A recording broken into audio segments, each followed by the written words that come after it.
सबसे पहले सर ये फरमाइए, जिस तरह से कॉन्फ्लिक्ट चल रहा है ईरान और इसराइल का, हम हर महाज पर खड़े हुए हैं और हमने बड़ा भरपूर तरीके से ईरान की हिमायत की है। वजीर दिफा ने जिस तरह से बात की, अभी आमिर साहब से भी बात हो रही थी, उन्होंने कहा है कि इस वक्त मुस्लिम ममालिक का इत्तेहाद नागुज़ीर है, वरना सबकी बारी आएगी। और ये भी रिकॉर्ड का हिस्सा है कि इसराइल अपने लिए पाकिस्तान को एक बड़ा खतरा समझता है। सर कितना बड़ा खतरा है आमिर सर? ये जो बात on the floor the house वजीर दिफा ने की है और हुकूमत की भी एक क्लियर कट पॉलिसी जो है वो मंजर यहाँ पे आ चुकी है। यूएन सिक्योरिटी काउंसिल की रेजोल्यूशन के हवाले से देखें या दीगर चीज़ें जिस तरह अनफोल्ड हुई, ज़ाहिरी बात है कि इस खत्ते में हम अमन का क़याम चाहते हैं और हम अमन चाहते हैं। अब ईस्टर्न बॉर्डर पे आप देखें तो भारत ने जो एडवेंचरिज्म किया या एडवेंचरिज्म करने की कोशिश की, उसका मुंह तोड़ जवाब तो उसको मिला। जिस तरह आपने बजा फरमाया कि बिल्कुल ये रिकॉर्ड का हिस्सा है कि इजरायली जो प्राइम मिनिस्टर हैं नेतन्याहू, उन्होंने बिल्कुल पाकिस्तान का भी नाम लिया, हालांकि हम उस मुल्क को तस्लीम नहीं करते, हमारा ना कोई लेना है ना कोई देना है, लेकिन बावजूद इसके कि उन्होंने इन तमाम ममालिक में पाकिस्तान का भी नाम लिया और एक खतरे की घंटी उन्होंने अपने तई जो यह खतरे का इजहार किया। तो ज़ाहिरी बात है कि हम एक रिस्पॉन्सिबल नेशन है, एक रिस्पॉन्सिबल न्यूक्लियर पावर हैं और हम बिल्कुल इस अमन में, इस खत्ते में अमन चाहते हैं और अमन की ख्वाहिश रखते हैं। इसीलिए जो हमारा हाई पावर डेलीगेशन भी गया हुआ है वो अमन की बात करता है। सीज़ फायर तो एग्जिस्ट कर रहा है, लेकिन क्या वो सीज़ फायर आगे बढ़ सकेगा, नहीं बढ़ सकेगा, इस पर भी काफ़ी सवालिया निशान है। हम तो चाहते हैं कि टॉकिंग टेबल पे आया जाए, नेगोशिएशन टेबल पे आया जाए, बातचीत होनी चाहिए, लेकिन भारत टस से मस नहीं हो रहा। अब दूसरी तरफ देखें तो चीन के साथ वो बात करना चाहता है, क्योंकि उसके साथ जो डायरेक्ट फ्लाइट का एक राब्ता है वो बहाल करना चाहता है। लेकिन नेबर्स की तरफ देखें, जिस तरह हमारा एक हमसाया, हम भी एक हमसाए हैं, तो उस हवाले से वो हमसे बात नहीं करना चाहता। तो ये पूरी दुनिया में तो उस डेलीगेशन ने ये वाजे मौक़िफ़ पेश किया और जिस मौक़िफ़ की तायद भी हुई और उसको पजीराई भी मिली। लेकिन जो ईरान की आपने बात की, तो मैं ईरान का बिल्कुल वाज़े तौर पे बताऊं कि ईरान के साथ भी हमारी सरहद लगती है और हम बॉर्डर शेयर करते हैं। तो हम नहीं चाहते कि इस खत्ते में जो है एक नई ऐसी हिजानी कैफियत का क़याम हो जाए या ऐसी कैफियत वो कायम हो जाए जिससे हमारा जो वेस्टर्न बॉर्डर है उस पर वो असरअंदाज करे। तो हम ये कतई नहीं चाहेंगे, इसीलिए हम अमन की ख्वाहिशमंद हैं और अमन चाहते हैं, लेकिन हमें अपना दिफा, अपनी सॉवरेनिटी, अपनी टेरिटोरियल इंटेग्रिटी को बिल्कुल मलूज़ खातिर रखते हुए हम किसी को ये इजाज़त नहीं देते कि वो हमारे ऊपर किसी किस्म का भी एडवेंचरिज्म का कोई उसको अगर ख्याल आता है या कोई ऐसी सोच भी आती है तो उसकी भी इजाज़त दे। तो हम कतन ऐसी इजाज़त नहीं दे सकते और ना ऐसा होने दे सकते हैं। तो ईरान के साथ बिल्कुल, ईरान एक मुस्लिम ब्रदर मुल्क है और तमाम तर जितने भी बाकी दीगर ममालिक हैं उनको इकट्ठा खड़ा होना पड़ेगा। अफसोस मुझे इस बात का हुआ कि कुलभूषण यादव भी उसी बॉर्डर एरिया से मिला था जी, और वो भारत के रास्ते पाकिस्तान और बलूचिस्तान में बिलखसूस दाखिल हुआ था।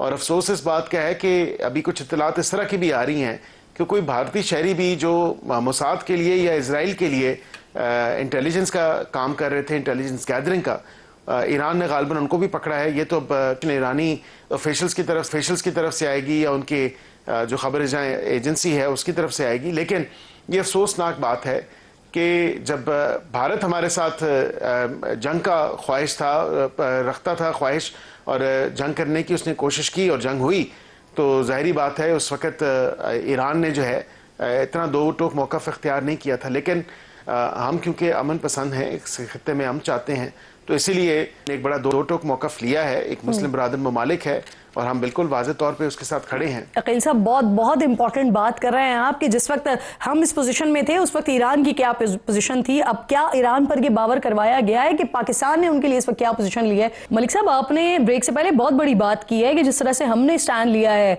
ईरान के लिए, इस तरह से जब पाक भारत जंग हुई थी तो ईरान का स्टैंड इस तरह से नहीं था, ईरान इस तरह से नहीं था। तो क्या उनको एहसास है इस बात का, या पाकिस्तान की तरफ से बावर करवाया गया है या करवाया जाएगा? देखिए, मेरे ख्याल से पूरी इंटरनेशनल कम्युनिटी ये देख रही है और यूएन सिक्योरिटी काउंसिल का जो इजलास था उसमें आपने देखा कि पाकिस्तान ने स्पेसिफिकली जो है वो दो टोक मौक़िफ़ इख्तियार किया, वहाँ पे भी किया, वज़ीर आज़म पाकिस्तान ने भी किया, वज़ीर दिफा ने भी किया, हमारे पार्लियामेंट से भी रेजोल्यूशंस पास हुई, दोनों सेनेट से और नेशनल असम्बली से। तो पाकिस्तानी कौम और पाकिस्तानी अवाम और पाकिस्तान की हुकूमत जो है, पाकिस्तान की स्टेट जो है, वो तो ईरान के साथ खड़ी है।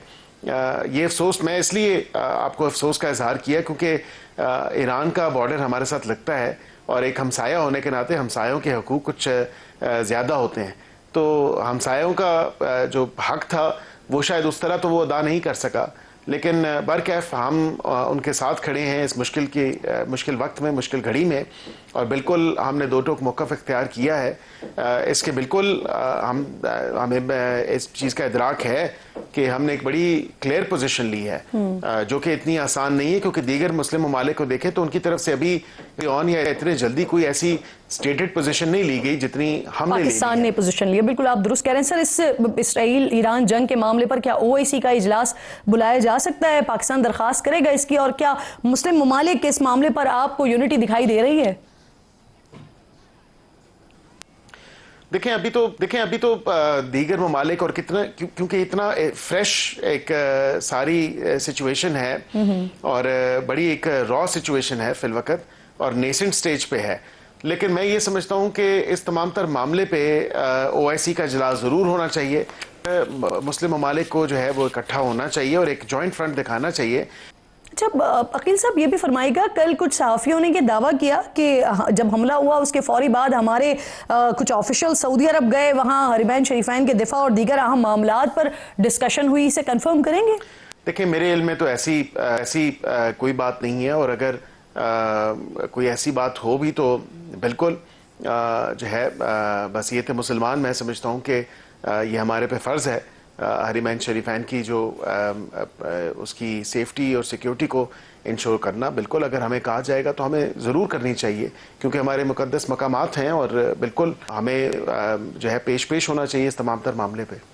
ठीक। अच्छा सर, एक और अहम मामला भी, अभिनंदन के हवाले से भी बात हुई आज। उन्होंने कहा कि अभिनंदन की वापसी जो है वो सरेंडर था। स्पीकर अयाज सादिक भी माजी में इसी तरह के बयान दे चुके हैं कि पाकिस्तानी क़यादत की उस वक्त टांगे कांप रही थी। तो आपको नहीं लगता सर ऐसे बयानात मुल्की मफादात के खिलाफ हैं, नहीं देने चाहिए? नहीं, मैं समझता हूँ कि उस वक़्त की जो क़यादत थी मिलिट्री लीडरशिप और उसके साथ साथ जो वज़ीर आज़म पाकिस्तान थे इमरान खान साहब, तो ज़ाहिरी बात है कि मैं पहले भी कई दफ़ा ये कह चुका हूँ कि ये क़यादत का भी ज़र्फ़ होता है और उनकी भी कैपेसिटी होती है और उनकी भी एक स्टैचर होता है। अब क़यादत के अंदर अगर ज़रूरत नहीं उस वक़्त थी तो ये तो शर्मिंदगी का सामना पूरी कौम ने किया, और मैं इसमें कोई डिस्टिंक्टिफाई नहीं कर रहा कि उस वक़्त की जो क़यादत थी उन्होंने क्या फ़ैसला किया और क्या नहीं किया। लेकिन ये बात कही गई कि अभिनंदन को वापस करना जो है वो सरेंडर था, तो मैं बिल्कुल इस बात से इत्तेफाक करता हूँ कि सरेंडर था, क्योंकि हमें अभिनंदन को जिस तरह हमने कुलभूषण यादव को रखा हुआ है, बिल्कुल हमें उसी तरह जो है उसको सामने रखना चाहिए था, ताकि आज जो भारत हमारे पे बेबुनियाद इल्ज़ाम लगा रहा है, ताकि ये चीज़ वाज़ेह तौर पे सामने आती कि एक तो उनका इंटेलिजेंस ऑफिसर और दूसरा जो है पाकिस्तान के ऊपर हमला करने के हवाले से उसने वो जब पाकिस्तान की सरजमीन पे पहुंचा तो फिर जाहिरी बात है कि एक आलमी कवानीन है, जो प्रिजनर्स ऑफ वॉर होते हैं उनको जो है उस हवाले से डील किया जाता है। तो उनका रिटर्न जो है, मैं समझता हूँ कि मैं तो इससे इत्तेफाक नहीं करता कि उनका रिटर्न होना चाहिए था।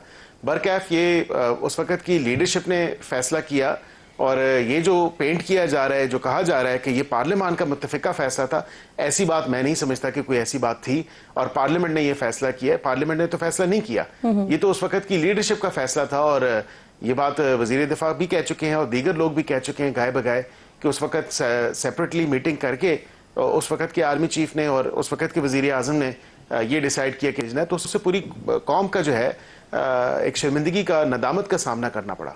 ये हाइपोथेटिकली सर, अगर उस वक्त शहबाज शरीफ वजीर आजम होते तो क्या सिचुएशन मुख्तलिफ होती? अभिनंदन वापस ना जाता, जेल में होता इस वक्त? मेरे ख्याल से जिस जुर्रत का, जिस वलवले का, जिस लीडरशिप का मुजाहरा शहबाज शरीफ साहब ने किया है इस 6 और 7 की रात को, और उसके साथ 10 तारीख को, 10 मई को जब भारत के साथ जंग हुई, तो जाहिर बात है, मैंने आपको जिक्र किया ना कि ये क़यादत की अपना एक स्टैचर होता है, क़यादत की अपना एक उसका एक ज़र्फ़ होता है, और उसकी अपनी एक उसका विजन होता है, उसकी लीडरशिप स्किल्स होते हैं। तो शहबाज शरीफ साहब ने तो ये दिखाए, तो जाहिर बात है कि अगर उस वक्त शहबाज शरीफ साहब होते वजीर आजम पाकिस्तान तो वाकईतन मुख्तलिफ होता और ये फैसला ना होता कि अभिनंदन को वापस भिजवा देना माकूल समझा जाता।